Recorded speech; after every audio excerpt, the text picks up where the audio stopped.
Assalamualaikum warahmatullahi wabarakatuh. Alhamdulillahirrabbilalamin. Assalatu wassalamu ala asrofil anbiya'i wal mursalin wa ala alihi wa sahbihi ajma'in, amma ba'du.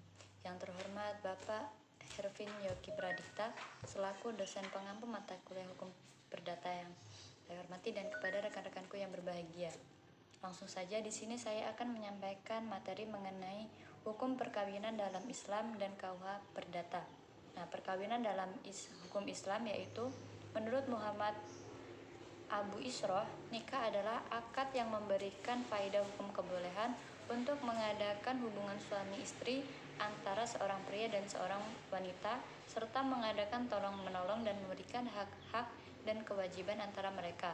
Nah, menurut kompilasi hukum Islam, perkawinan menurut hukum Islam adalah pernikahan, yaitu akad yang sangat kuat atau misakon ghalidhan untuk menaati perintah Allah dan menjalankannya sebagai ibadah.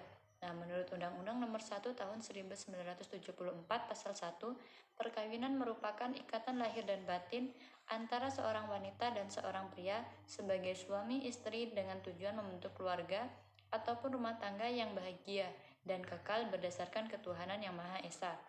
Adapun dasar hukum dari pernikahan yaitu terdapat dalam Quran surat Al-Zariyat ayat 49. A'udzubillahi minasyaitonirrajim. Bismillahirrahmanirrahim.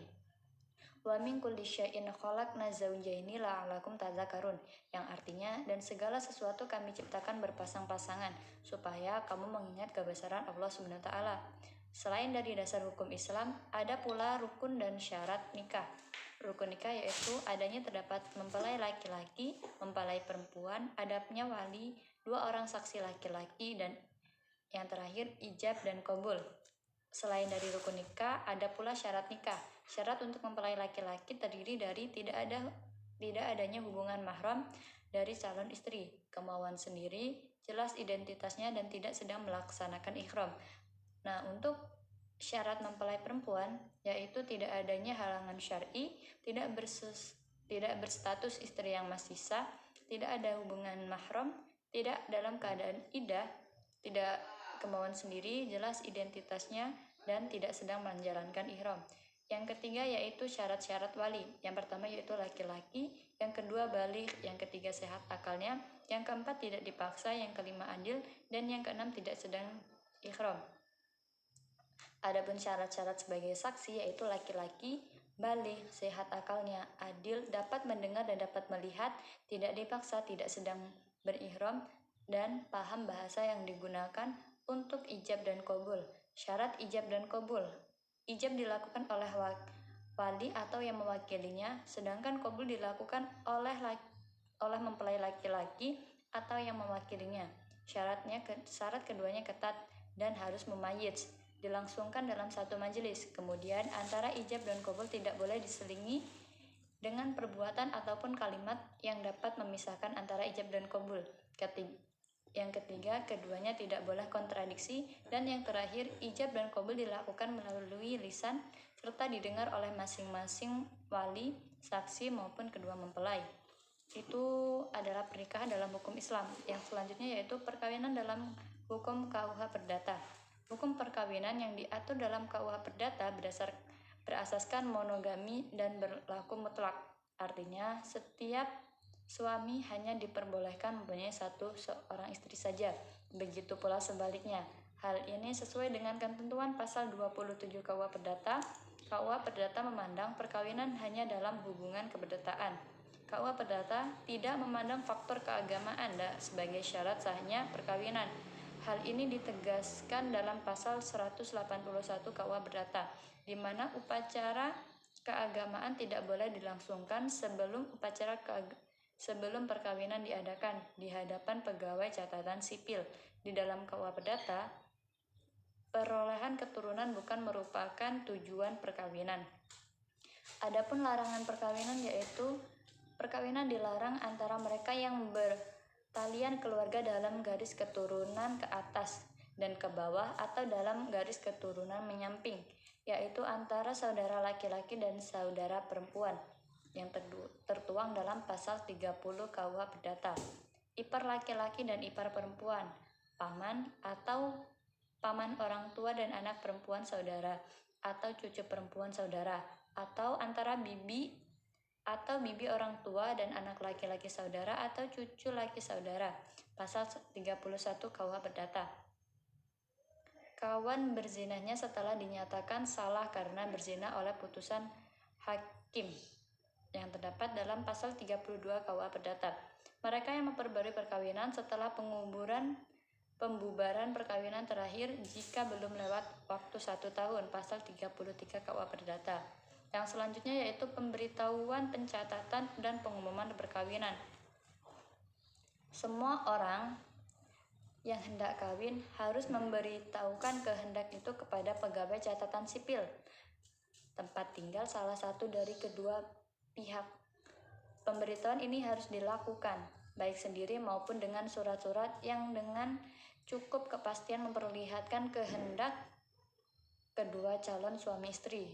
Dan tentang pemberitahuan itu oleh pegawai catatan sipil harus dibuat dalam sebuah akta.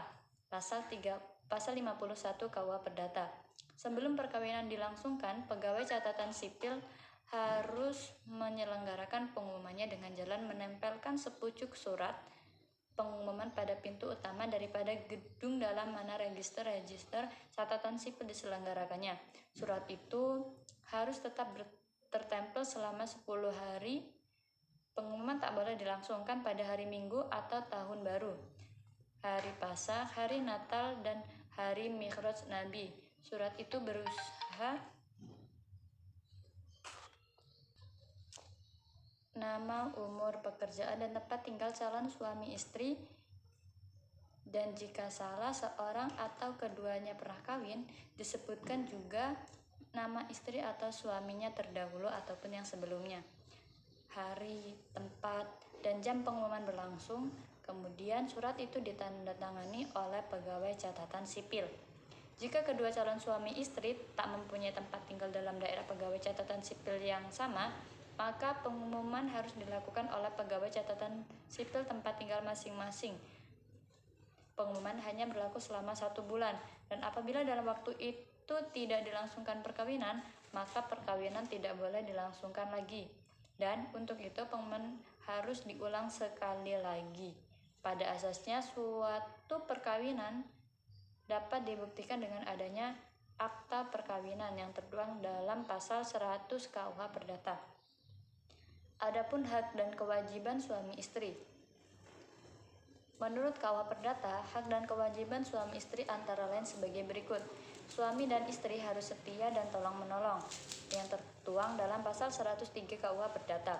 Suami istri wajib memelihara dan mendidik anaknya. Yang ketiga, setiap suami adalah kepala dalam persatuan suami istri. Yang selanjutnya, suami wajib memberi bantuan kepada istrinya. Yang selanjutnya, setiap suami harus mengurus harta kekayaan milik pribadi istrinya. Setiap suami berhak mengurus harta kekayaan bersama. Suami tidak diperbolehkan memindah tangankan atau membebani harta kekayaan tak bergerak milik istrinya tanpa persetujuan si istri. Setiap istri harus tunduk dan patuh kepada suaminya. Setiap istri wajib tinggal bersama suaminya. Setiap suami wajib membantu istrinya di muka hakim. Setiap istri berhak mendapat surat wasiat tanpa izin suaminya. Bantuan suami kepada istrinya tidak diperlukan apabila istri dituntut di muka hakim karena sesuatu perkara pidana, dan atau si istri mengajukan tuntutan terhadap suaminya untuk mendapatkan perceraian, pemisahan meja dan tempat tidur, dan pemisahan harta kekayaan yang tertuang dalam pasal 111 KUH Perdata. Sekian yang dapat saya sampaikan mengenai perkawinan dalam hukum Islam maupun KUH Perdata. Untuk kesalahan saya mohon maaf yang sebesar-besarnya, dan saya akhiri wallahul muwaffiq ila aqwamit thoriq. Wassalamualaikum warahmatullahi wabarakatuh.